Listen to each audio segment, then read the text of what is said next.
Okay, great. So let's start. Today we discuss logical rules and decision trees, new machine learning model. But firstly, let me remind what was in the last lecture. We discussed linear models, mostly linear regression, and a little bit of classification. So in regression, you need to find the real number. Your answers are real numbers. And in classification problem, usually you need to predict the class label. For example, for binary classification, you have only two classes, the label 0 and label 1. And we discussed the concept of margin, so the measure of confidence for your machine learning model in its answer. Then we switch to the stochastic gradient descent, which is the most popular method in machine learning to solve an optimization problem. And we discussed logistic regression, that is the machine learning model for classification task actually, but it is very similar to linear regression except the loss function. So we change task to classification and we change loss function, and that's why we call this new model logistic regression. And then in the end we solve the principle of maximum likelihood, but it was not the most important part. Of course, we can understand all the machine learning functions without any probability. But sometimes it is useful to have in mind this probabilistic approach. And if you know, and if you want to explain and to explore your machine learning models more, to better understand them, then better to go through this probabilistic approach. Okay. Now let's go on. So to the logical rules and decision trees. Firstly, again, we are in supervised setting, and that's why we have objects X and answers Y. And this is our training sample. So we want machine learning model to approximate the underlying dependency between objects X's and ground truth answers Y. For example, we can consider so-called predicate or logical rule R, which actually binary rule. So for each object, we have only 0 and 1s as answers. And logical rule satisfies two additional requirements. So the first, very important for machine learning, is interpretability. It means that R is written in natural language. We can understand the rule.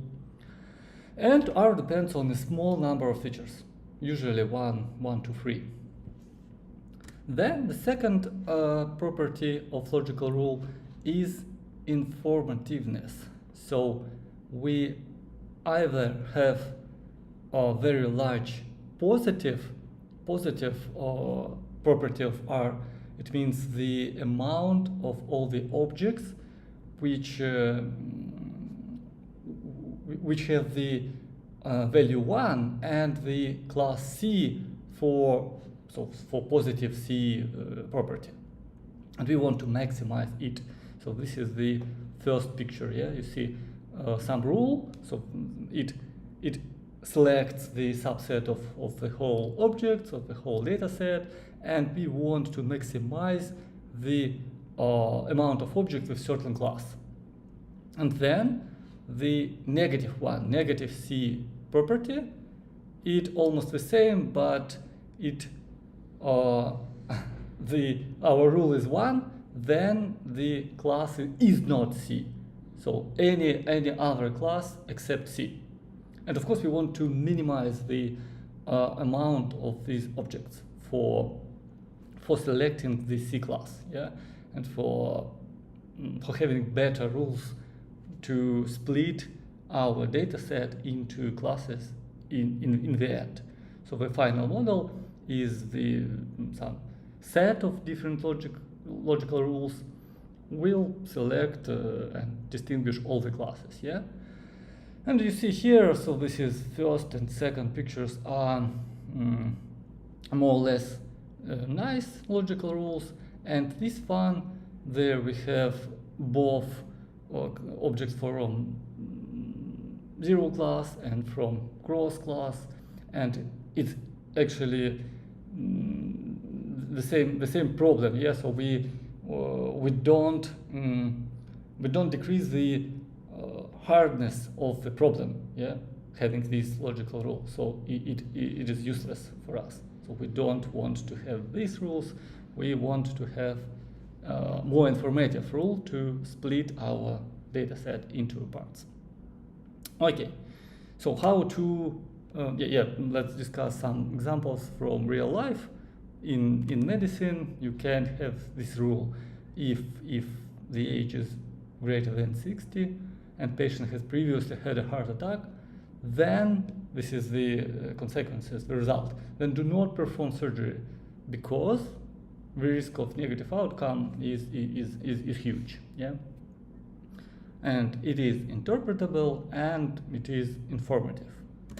So the other example from field of scoring, credit scoring, I mean, if home phone is listed on the form, some form from the bank, and salary is greater than $2,000 and loan amount is less than $5,000, then the loan can be issued because default risk is 5%. Yeah, so it is low enough, and this is the example of very, very simple logical models, yeah, logical rules, and we can use them in real practice. And this is the informative and interpretable rules. Yeah, let's go on. So to the rules induction, how to build them. So of course firstly we need to select rule family, some polynomial functions, for example, or inequalities and so on. Then we need some algorithm to generate new rules, and after generation huge set of rules, we may want to select the best of them. Yes, we need to measure the properties of these rules and then iteratively build the best possible set of rules for solving our task.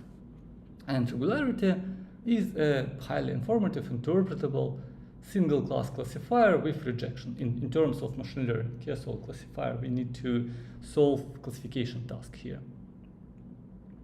Okay, so this is some examples of rules family. It can be simply threshold conditions.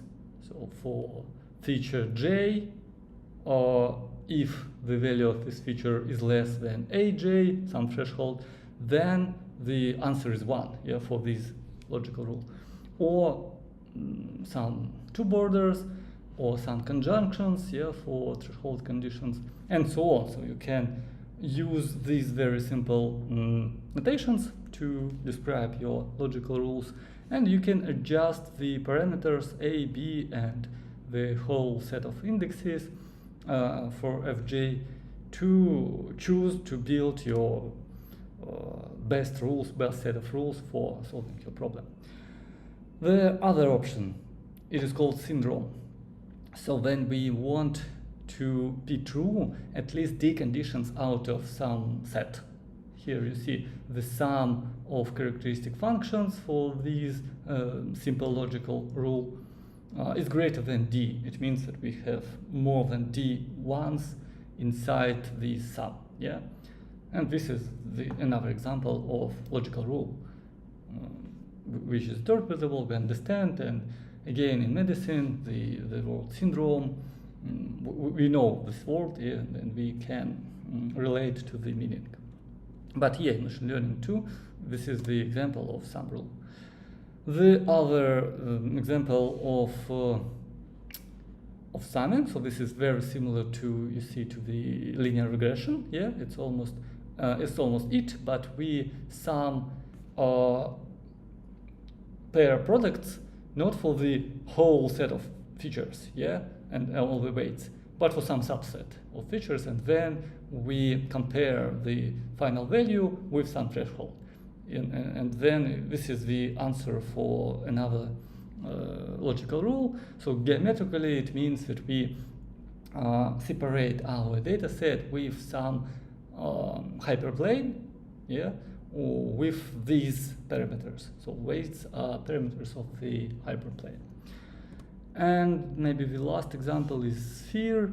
So if we can measure the distances between objects, for example, with distance between any object and center x0, some point in our space of features, then of course we can select all the objects which are closer to x0 than distance W0. Okay. And of course we can combine everything, and we can, so-called set covering machine, we can consider the general rule, including weights and the difference of features and some power gamma. Yeah, and this again, the example of some general metric for using in these five family of rules. And so we have a lot of different simple logical rules, and we can build algorithms based on this set.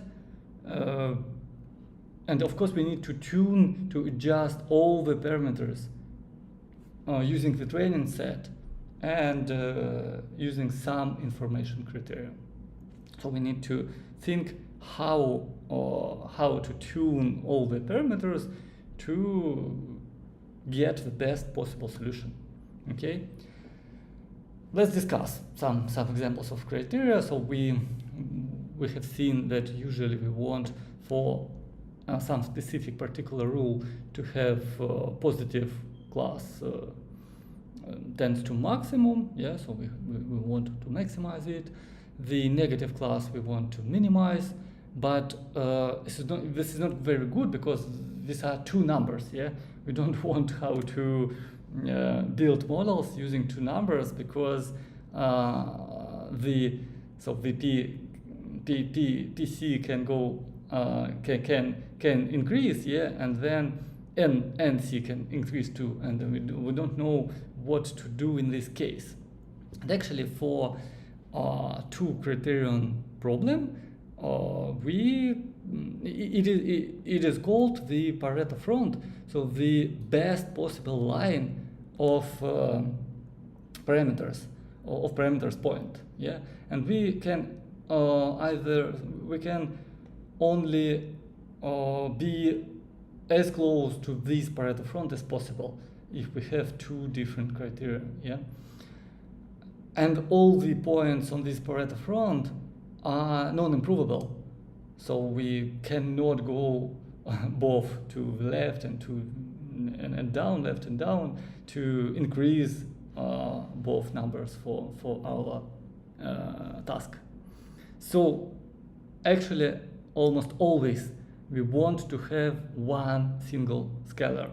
We want to minimize some number. Yeah, we want to have one metric. As we called it, it was loss function usually for us. And if we have some loss function, one number, then we can look at the changing of loss function. We can calculate all the partial derivatives of the loss functions, and we can build gradient vector and so on. So we need to have some scalar criteria. Let's discuss how to build it. Imagine that you build a logical rule model. It's a very simple model. And of course, so building this model, you want to change some value. And one of the general and common example is so-called information gain. So what does it mean? it depends on two values, on p and n, and the first term is simply the entropy of two-class distribution. Or you see, this is if q is the probability of first class, let's say, then here is very intuitive construction. So we multiply the probability on the log of probability, then we add, actually there are minus, so we can minus, we can consider reformulate it as minus from the sum of two terms, yeah? And the second term is 1 minus q, so the probability of second class multiplied by the log probability again of the second class, yeah? And actually look at this formula. If q is close to 0, so we have the probability of first class is 0, then the first term is close to 0 because of this multiplier, yeah? And actually the second term also is close to 0 because of logarithm from 1 is close to 0. So the overall entropy is very close to 0. It means if we know exactly the true label, the class, so the probability is either 0 or 1, so in case of 1 we have the same close to 0 situation. Then the entropy is close to 0, and this is very good for us, so we know the answer. And vice versa, if the probability of class is 1/2, so we don't know the exact answer, it's either first or second class, yeah, then the value of this function h is huge, so is greater than 0. And here, so what is information gain, yeah? In information gain, we want to increase the information gain. It means that we want to decrease the entropy, okay? So this is the initial entropy, and the approximation of initial entropy is p divided over L, where p is amount of positive objects, so the objects of first class, yeah? And the L is amount of the size of data set, okay? So the number of all the objects. And the approximation of our first guess, the probability of first class, is big P divided over L. And then this is the entropy of our current distribution. So we want to divide this current data set into two groups. So first group, so we want to select the subset of all the data set, yeah? And in this subset, we have p objects of first class and n objects of second class, okay? And then this is the changing of information gain, so we want to increase the our fixed information after splitting, and we want to decrease the overall entropy of the data set, so to predict the classes best possible way, yeah? So we optimally predict all the classes, and that's why we can use this h function, and this is the one number, so we want to maximize this one number function from two variables here, from p and n. And of course, if p goes to maximum and n goes to minimum possible, then the overall information gain goes to maximum. So we will maximize the information gain. But you see, you can say that this function is not very easy to calculate. So there is logarithm of probability, so maybe something difficult and hard. You can simply change the h to very simple function. Yeah, this is 4 times q times 1 minus q. And actually it is called Gini impurity, and yeah, and it is the same as information gain, but with different h function. Let's look on two plots of different functions here, of entropy and Gini impurity functions. So this is equal to draw these plots, and you see they are very similar to each other. So the entropy and Gini impurity, they are close to 0, then our probability Q goes to either to 0 or to 1, and they have maximums in the 1/2, so 0.5 value, and you can interchange them. This is not very important. So your models, your final models will be very similar. Okay, so let's go on to the other possible variants of getting one number instead of two, and this is, for example, Fisher's exact test. So this is information stat. The formula is not easy, but if we go into the details, we can see that what is it actually. So the logarithm of some fraction, yeah, and inside the argument of logarithm is simply the probability of realizing such a pair. So we have data set with L objects, yeah, and in this L object we have big P elements of first class and big N elements of second class, and then we choose some subset of this set, and this is the question is, what is the probability of realizing a pair of Pn? So we how to calculate this probability. It is actually a combinatorial task, so mathematical combinatorial task, yeah. So the amount of ways to choose P small objects from P big is CPP, yeah, or maybe you've seen the notation of simple brackets, yeah. So the amounts of all ways to choose P elements, P small from P big, yeah. Then the next term is the same, but the amount of ways to choose N small elements from N big, and this is it. So we have P small elements of first class and small elements of second class, and overall we choose P plus N elements. This is the whole amount of ways to choose P plus N elements from the data set.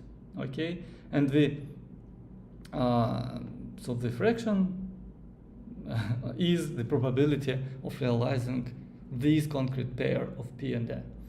And logarithm of this probability is actually, again, what number we want to maximize, and this is the third way of measuring the quality of choosing subset from the data set for binary classification problem. Okay.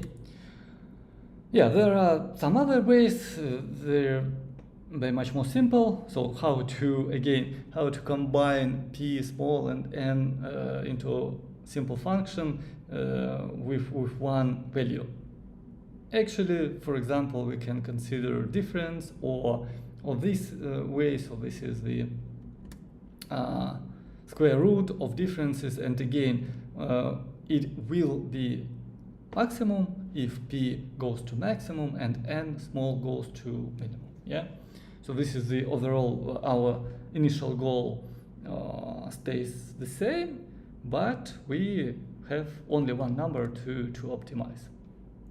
Okay, now yeah, let's have a break and think about these formulas for 5 minutes, yeah, and we will continue at 4:30. Of course, if you have any questions, please ask them here or in chat. Excuse me, am I allowed to ask questions by voice? Yeah, sure, yeah. Yeah, so the question is, I've just enrolled to the course, actually. I've just discovered it on Monday. Yeah. And so I believe I missed 3 lectures already. So what do you advise how to catch up maybe you have some YouTube lectures or any material. Yeah, sure. So all the lectures we have all the lectures on YouTube. Let me share it. I will show here, and we have link to the playlist with all the lectures. And I think the best way is to go through the lectures. So at least watch them, yeah. So watch them one by one from the first one, and then you can skim through the homework. So not to implement everything, yeah, because it's not very easy task, but at least read through the assignments, through the tasks, to understand what were all the questions, what were tasks, and then perform and implement the current assignment. So this week, again, each Wednesday, we have new assignment for 1 week. You can solve it, and I think it will be enough to. So you can join us now, and it is possible to understand everything with the time. So okay, this is lecture. Let me share the playlist. I will show here, and I will add link to the Zoom chat. Yeah, great. Okay. Welcome to the AI Club. This is a short. That's it. Okay, yeah. So this is the very first, it's not lecture, it's Guide on the how to start instruction of installing PyCharm and other plugins, and here you see lecture 1, 2, and so on. So this is with fifth lecture. Yeah. Now I will send a link in chat. Great. And also we have Discord server with again with opportunity to ask questions there.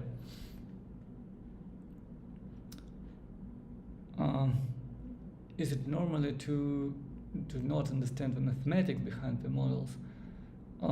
Yeah, it is totally fine, but so when you are implementing something, so in for example in assignment where you are trying to implement something, try to understand what is going on. So try to get into.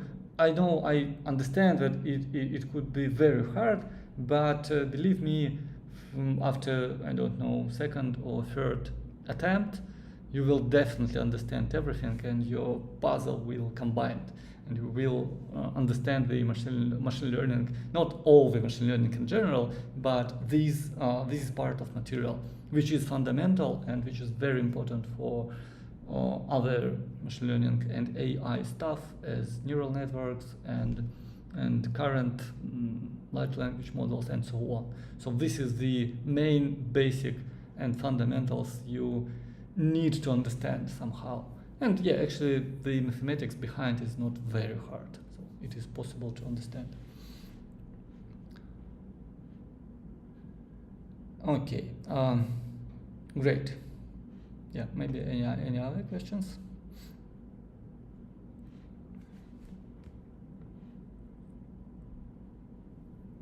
Excuse me. Yeah. As for the assignments part, am I allowed to do them right now, for example, or maybe in a couple of weeks? So what's the deadline? Yeah, sure. So in the description of each lecture, we have the link to the assignment, to the current assignment, and of course you can go through, but it is difficult to go through all the previous assignment in 1 week. Yeah, so better to I think better to focus on current assignment. Yeah, so this week, and then if you have enough spare time and you have some time left, then switch to the first one, for example, then to the second, and this is okay. So they are not fully independent, but they are different.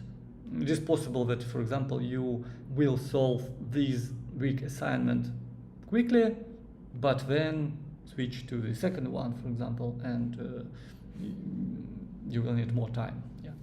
So they are different, and this is totally fine to solve them independently.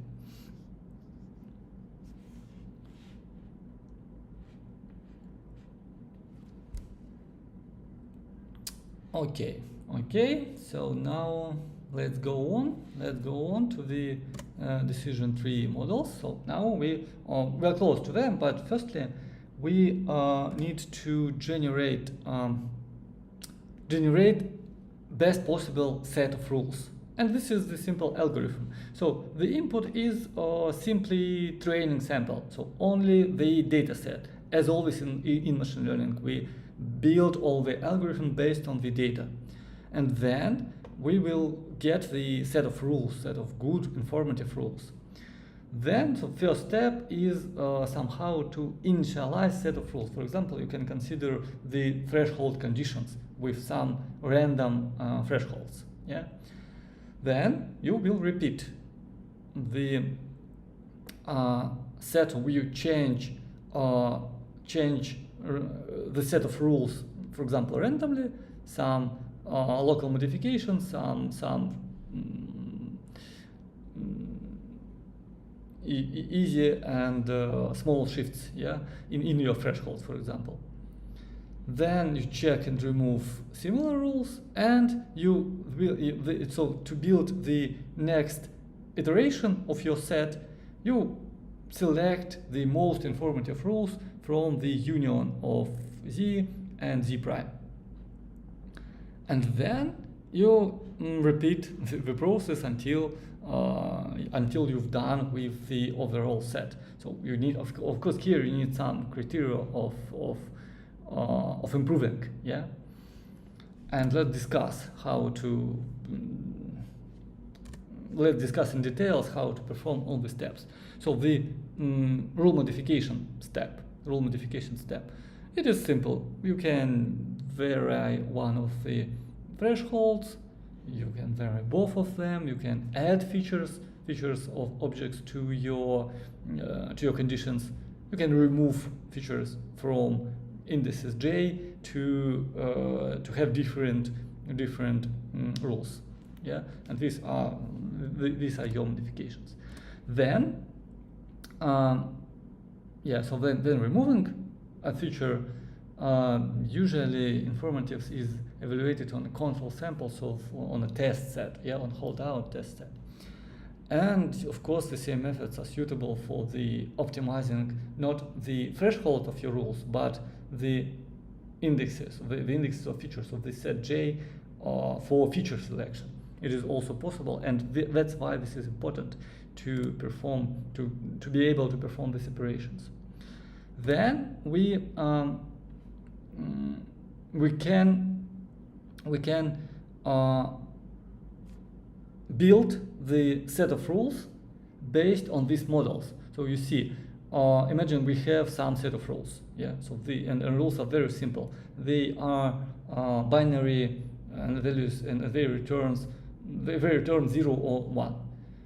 We multiply the results of rules on some weights, and then the answer of our algorithm, so this is the solution of classification task, and the answer of algorithm will be argument of maximum for class Y.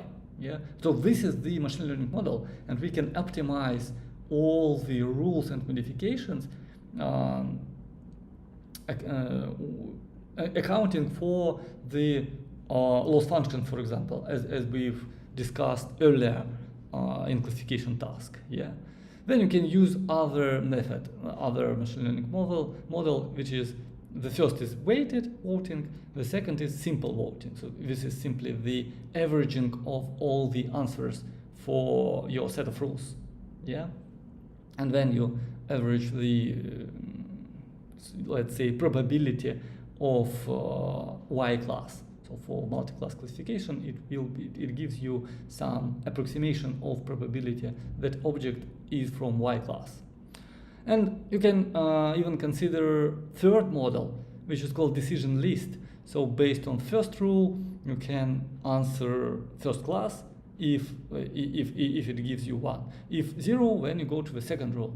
And again, repeat the process. So then you go to the third rule for third class selection, and so on to the last rule for class T. Of course, C1, C2, CT, it may be some class labels. So not the first, second, and third class, but for example, first 3 answers may be the first class, yeah, and then the 0, or some other answers depending on the task. So you train this model on your data set with known answers. Yeah, so, and now we can generalize all the models with decision tree. So let's discuss the basic model for classification, which based on the logical rules. So decision rule is simply a classification algorithm defined by a tree. Sometimes it is binary tree, sometimes not. It can be not binary tree, but you see in each node. So for example, starting from the root of the tree, we want to split all the data set into parts, so 2 or more, yeah. And then in each part, we again perform another logical rule. So in each node, we have some logical rule. And in leaves of this tree, we have answers. So either one class label or another. And then, so firstly, we need to build some decision tree, and then to implement the model, so to predict the class, we simply do the same operation. So we take the object, new object X, then go through the nodes of tree, and the answer in leaf is the answer of the overall model. And this is decision tree. So for logical rules in nodes, you can use very simple condition threshold rules, and this is it. So you need only to choose the feature in each node, the feature and the threshold. Yes, and this is the overall model. So now consider the example of well-known data set, Fisher's iris, and it has only 3 classes, so Setosa, Virginica, and versicolor, and only 4 features: the length, width of sepal, and the length of width of petal. Here is the picture of this flower. Okay, and we want to classify the flowers into 3 classes. So this is the Python code of the same data set. So it is in sklearn. We can import load iris function, and simply it returns the objects X and answers Y. So from the documentation, I know that the features in X are sepal length, width, and petal length and width. Then the class labels are in this order, Setosa, versicolor, and Virginica.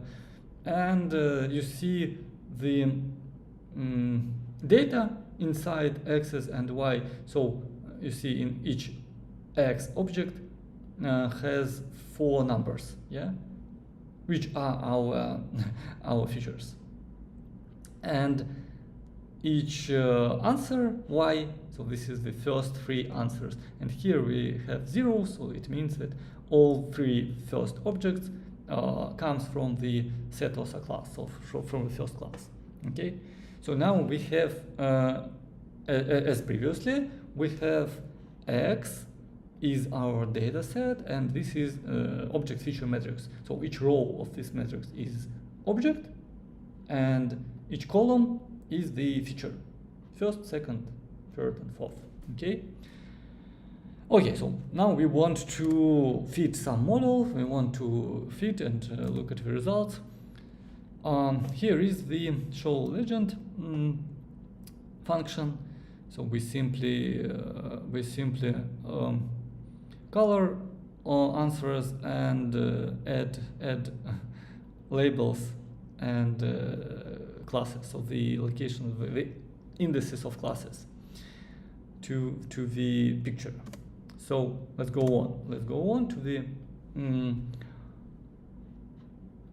the data set as it is, yes, so without any model. You see points with sepal width and sepal height. So here is we use only two features just to visualize the data set, okay? And the color of point is class. So you see yellow point are Virginica flowers, irises, yeah. The versicolor and red, for example, red points are first class, comes from first class. And here, even for two features, you can easily divide them with line, yeah, with straight line. You see here, this is easy for us. And of course, we want to train model to do the same. So even two features are enough for solving, for separating one class. Okay, and let's check how the logistic regression will work on this problem. Again, we import logistic regression from sklearn. We use almost all the default parameters, and we fit logistic regression model on the X and Y data. Then we can predict all the labels based on the same train set. So here we fit on train set, and we predict the answers on train set. You see the result. Predictions are almost ordered, not every, but yeah, they are. So this is 0 label class, 1 label class, and 2 label class. And of course, we want not only to see the result, we want to check what is going on and what is score of our classifier, but based on train. Of course, here we fit on train and we predict the score on train. It's not very good, it's not the best practice, but just for simplicity and for the example. So here is the score as close to 1, so the model is very good, yeah. So it trains very good on the this data set, on iris data set. And here above the predict proba, so let me change it to 1 to have only one object, yeah. So on the first object, x0, we predict, you see, 3 probabilities. And this is the method predict proba. And so inside the model, we have not only the answer true label, so the predicted label, yeah, but we have the vector of probabilities for each object. And here it has, you see, the first component is almost 1, so 0.98, yeah. This is the probability of first class, so the answer of the first of the class for first object is 0, you see, and two other probabilities are very small. And if you remember the previous lecture, again we discussed that in logistic regression we have raw score, and then we convert raw score to the probability, and this is the probability of so here we have three classes, so we need to convert 3 raw scores to 3 probabilities with softmax function, yeah, and this is it. So we see the result of this converting, and we have vector of probabilities for each object. And how is the score calculated? So yeah, here we have high score, but how is the score calculated? So the answer is in documentation, of course.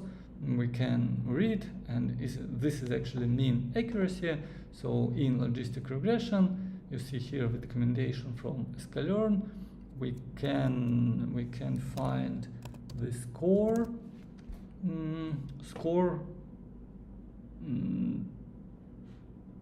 method, yeah, here, and score returns the mean accuracy on the given test data and labels.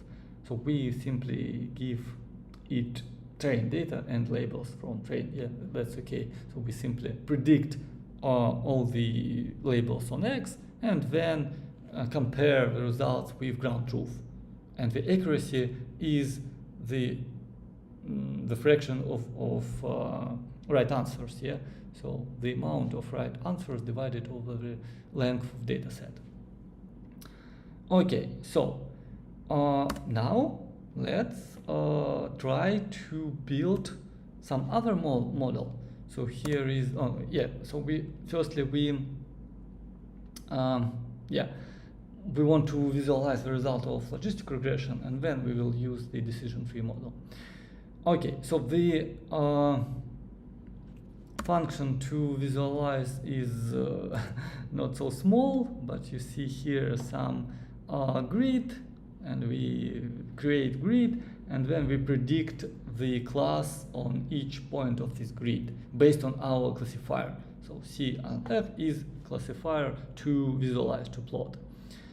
And if you have probabilities, then we draw then probabilities. If not, then we simply draw predicted labels.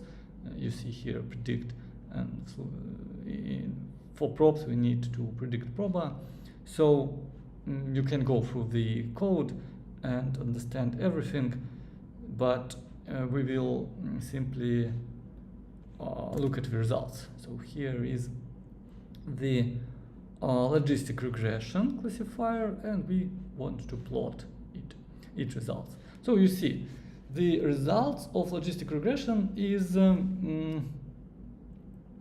quite good, and the task is not very hard, yeah? Even for logistic regression. So you see the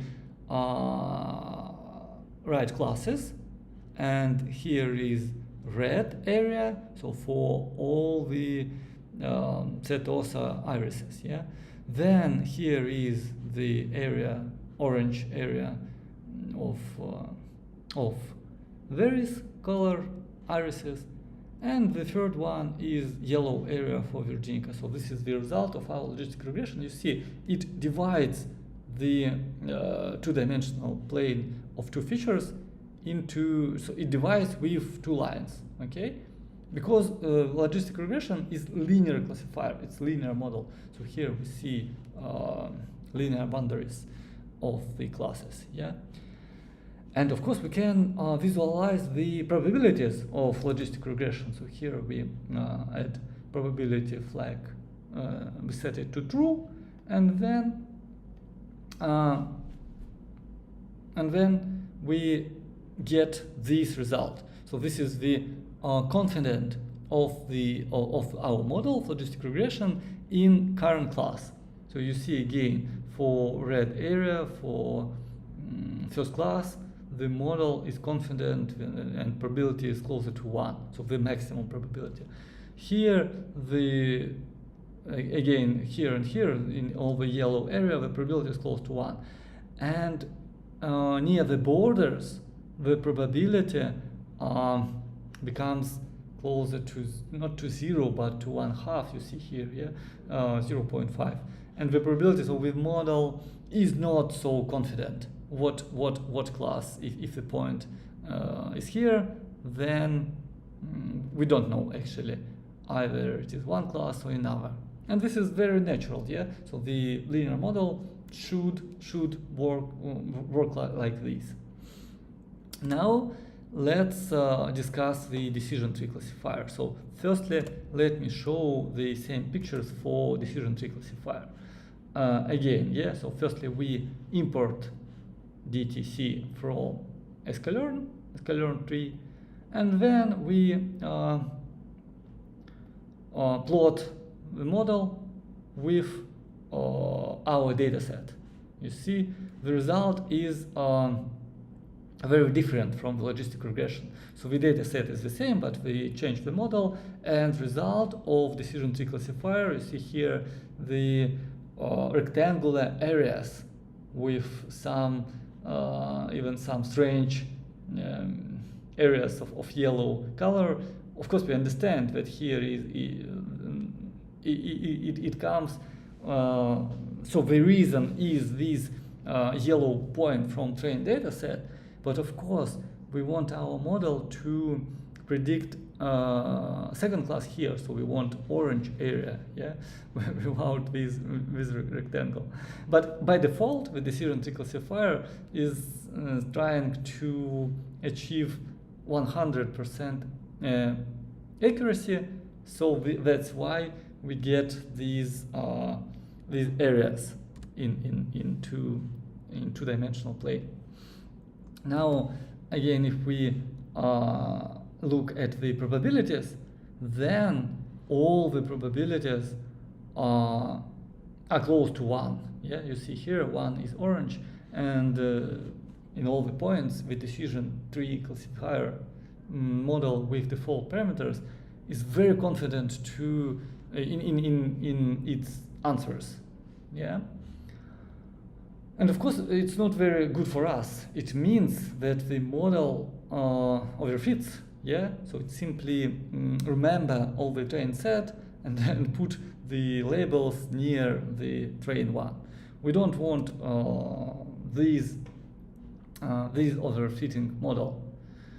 We want to somehow restrict the model to get more robust results. Yeah, and the restriction is max depth. So we restrict, for example, one parameter, which is the level of our so this is in essence the amount of logical rules, yeah, inside the tree. And if we restrict, then the model works much better. So you see the result. It differs from the previous, but it is pretty natural and intuitive. So here we have only 3 areas, yeah, and actually there are 4 areas. You see 4 rectangles, but 2 of them are both yellow class, and this is much better. Yeah, so we want to predict these classes, and we need to restrict the space, the space of freedom for our machine learning model to get better results. And yeah, so how the decision tree is looked here. So again, we use draw decision tree function, but actually we simply wrap the plot tree from sklearn, and it looks like this. So firstly, this is the root node. We our decision tree model select the petal width feature and the 0.8 threshold, and you see it gives us even the Gini information criterion. So how then we split the data set into 2 parts, left and right. This is our overall Gini criterion, which we want to maximize. If you remember, yeah, the information Gini, we want to maximize it. We have only one number, and the initial amount of samples are 150, and then to the left side goes the first 50 objects, which have actually all one first class. So you see here, this is the leaf of the node, orange leaf. It means that, yeah, we've done with this part. And other objects goes to the right side, and again we choose other feature, next threshold, and then divided again this part of data set into 2 parts. Okay, and that's why the structure. Let me open this image in new tab. So this is the overall structure. You see 4 leaves for 4 areas. Okay, and based on the most popular values, we choose the class, the class answer for the this object. Okay, so we build decision tree we can visualize it, we can understand everything. It is very interpretable and very understandable. Okay. Yeah. Also, let me show you the nice visualization of the decision tree model. Again, binary classification. I simply show you. We will not stop for a long time, but you can go through at home. So visual, it's not introduction to machine learning. It is actually introduction to decision tree model. Okay, and the task again is binary classification. So we need to determine whether the home is in San Francisco or in New York. And this is binary classification task. Then we firstly, you see, build similar picture or as we've seen earlier on two features. Okay, so horizontal axis and vertical axis, only two features, and somehow we can see that above this value are all the homes from one city, and right to the right side of this vertical line lies all the homes from other city. So we can build based on these two features. We can split ideally the data set. But of course, we have not only two features here. We have 1, 2, 3, 4, 5, 6, 7 features in total. And using these 7 features, we can build a decision tree. Okay, so let's look at the process. This is so the first feature elevation and the first threshold. Then we split into two parts, and in each part we again choose the next feature and the next threshold. And then our decision tree is growing, and in the end, so here we build it without any restrictions, and of course we are overfitting. So you see in each leaf we have only one class, and all the circles here are in one color, either green or blue. But then building this model and having this decision tree, of course we can make predictions for any other home. So based on these 7 features, we simply do the same operation, and when we get into leaf, we predict the class. So for train data set, the accuracy is 100%. But for test accuracy, for test data set, it is very high, but not 100%. You see here. So even overfitted model, is not very good for us. Okay. So this is the decision tree building, and if you want to look at the algorithm in text form, this is it. So it is called ID3 algorithm, and there is function tree growing, so the selection of feature and threshold. And then if we are not stopping, then again we create new leaf, taking the current class as the most popular class from the current data set. Then again we find the most useful feature, most profitable feature based on the information gain criteria, and then we branch tree, and then we repeat this process until we until we will have stop criteria in each leaf. This is the pseudocode of building decision tree, of implementing building decision tree ID3 algorithm. Of course, you can change these gain criteria. You can consider different features, not only threshold conditions, but you need somehow to split each time. You need somehow to split your data set and then predict simply, usually the most popular class. Okay, so we are close to the end, but now let's discuss the measure of uncertainty of distribution. It is close to the information gain, but what if we have more than two classes, yeah? And what do we want to estimate? We want to calculate actually the probabilities of each classes for several classes, not only for two. And of course, if we have, for example, 4 classes, then the measure of uncertainty for the probability distribution should be minimal, then the probability is either 1 or 0.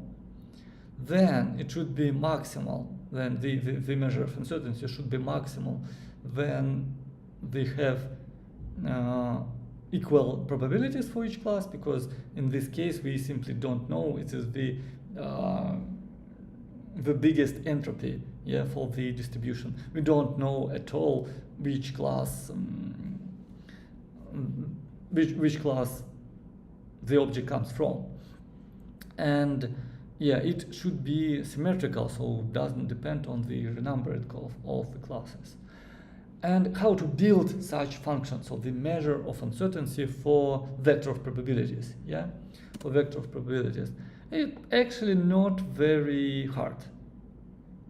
Consider this sum of products, so the probability of class multiplied by the loss function L. But what is here? What is loss function here? L from P, from probability P. It actually have to decrease and to be 0 in 1.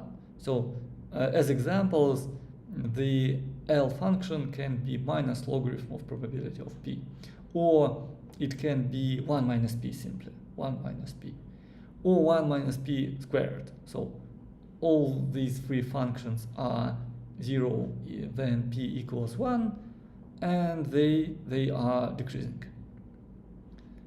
And that's it. So our measure of uncertainty then will be this number, okay?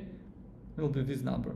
And we want to minimize uncertainty, and this is the criterion of branching tree for several classes. Not for the two, but more than 2 classes. And our branching criterion will be, so we can calculate the current value or phi from u, and we can calculate the next value based on splitting the data set into parts, yeah, into these d parts in current node. And then as we've seen with information gain for binary classification here, we get the same gain. So based on feature and our subset, we can calculate one number. This is it. So the uncertainty of current data set minus the uncertainty of the all the splitting, all the data sets after splitting, yeah. And here we weighted the uncertainty with the size of each branch, okay. And of course we want to maximize it because it is the same information gain as we've seen in binary classification for logical rules, okay. So we want to maximize it. We can find feature and threshold if we need it to maximize or our algorithm of splitting, and that's it. Yeah. So again the comparing, if we put the L from P equals to minus log P, then the uncertainty estimation is the entropy of the sample, so the same we've seen. And if we put the L of P to 2 multiply 1 minus P, then again the gain for binary classification will be information Gini impurity. Okay, so information gain will be Gini impurity in this situation. So the link, the connection is pretty forward. Okay, but if we have the f function, then we can choose the next feature and threshold in greedy way. yeah, and we can build again our tree level by level based on this one number, one measure. The advantages of this gradient descending strategy are interpretability, as we've seen on the pictures, simplicity of classification, we can vary the set of features, we can handle different data, including data with missing values.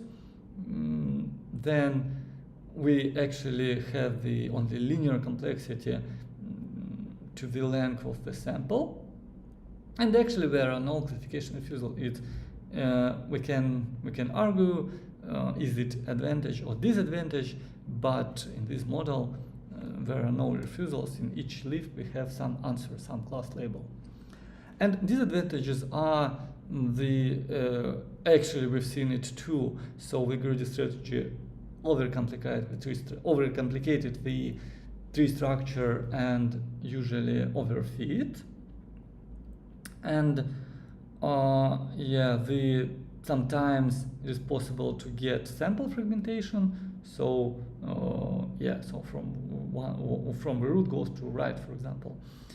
And usually it is high sensitive to noise, and of course to the selection of informativeness criterion. It is the main property of the model.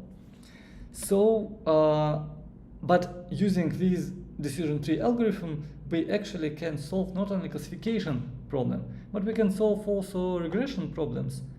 So imagine that your answer now is the real number, yeah? Then in each node and each leaf, you can calculate so this is your loss function, yeah? So the sum of all differences, squared differences for the predicted answers and the ground truth answers. You want to minimize these changing the algorithm. And of course, if your subset of objects goes to the vertex V, then you can measure the uncertainty with mean squared error. So almost the same formula, but you see it's not now, we now cannot use class labels, we have no any class labels, but we have real answers, and we have predicted answers with ground truth one, so we can compare it. And our measure of uncertainty f of the set of objects is, you see it, we can calculate this number, and we can split data set, maximizing the information gain again, and minimizing the uncertainty. And it is called regression tree. So it gives us the this piecewise approximation to the function, but it works. So here we use decision, and it is called decision tree regression. We use it to predict or approximate the one-dimensional dependence. Yeah, so the x is our data, and the y-axis here is our target. So this is the result. For max depth 2, you see piecewise constant lines, and for max depth 5, this is overfitting, obviously, yeah.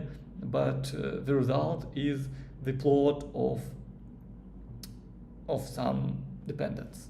Okay, so it is possible to use decision trees to solve classification and the regression tasks in machine learning.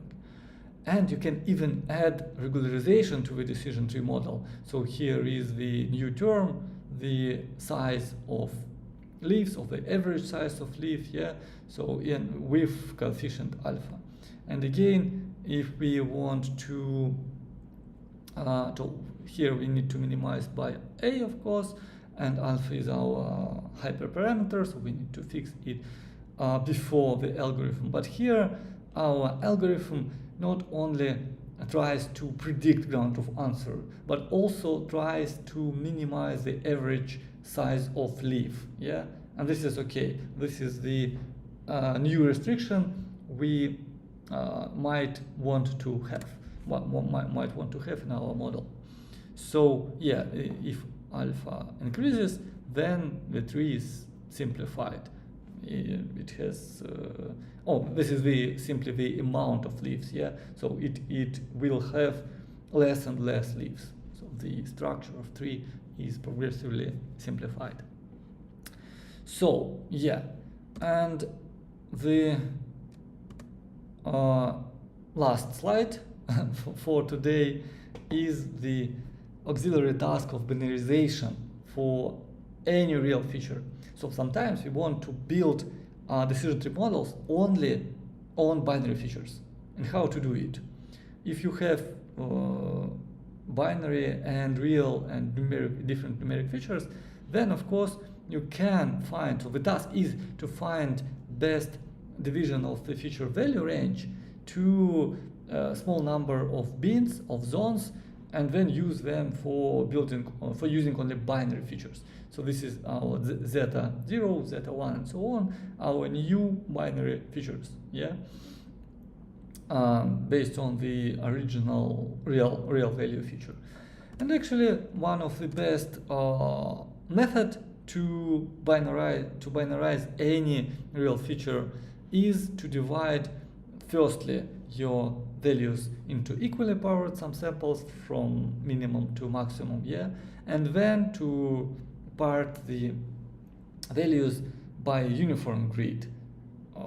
So this is then you might combine two different grids and, for example, 16 borders each, and then you are getting the 32 boundaries which will represent your real feature very, very good. So maybe best possible way, and instead of one real feature, you will get 32 binary features, but with really small losses of information. Yeah, that's it for today. So we discussed the basic requirements for building logical rules and the best possible sets of logical rules. Then we discussed the decision tree model, which is interpretable and simple enough, but strong for classification tasks and even sometimes for regression tasks. Yeah, so next lecture we will discuss the ensembles of trees and in general ensembles in machine learning, and then in 2 weeks we will switch to deep learning and we will begin neural networks models. Okay, any questions?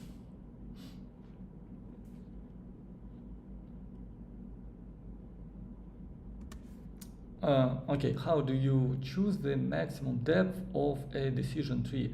How to tune the restriction parameters? And the maximum depth is the hyperparameter.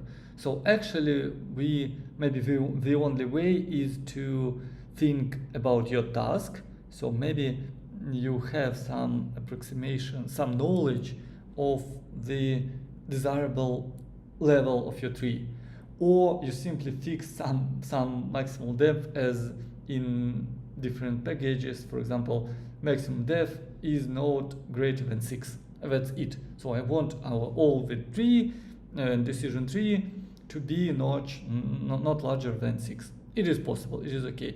If you want to tune this hyperparameter, then you again need to split your data set into 3 parts. So not only train, but another part for tuning hyperparameters, and then train on your second part, and then check your results on the test part of the data set. And this is true for any parameters, not only max depth, but alpha in regularization term, or the amount of leaves, you can restrict them, and so on. So the decision tree model has some set of hyperparameters. Yeah, you need to tune them before training. Yeah, sometimes the good way is to use default values from the package and look at the results.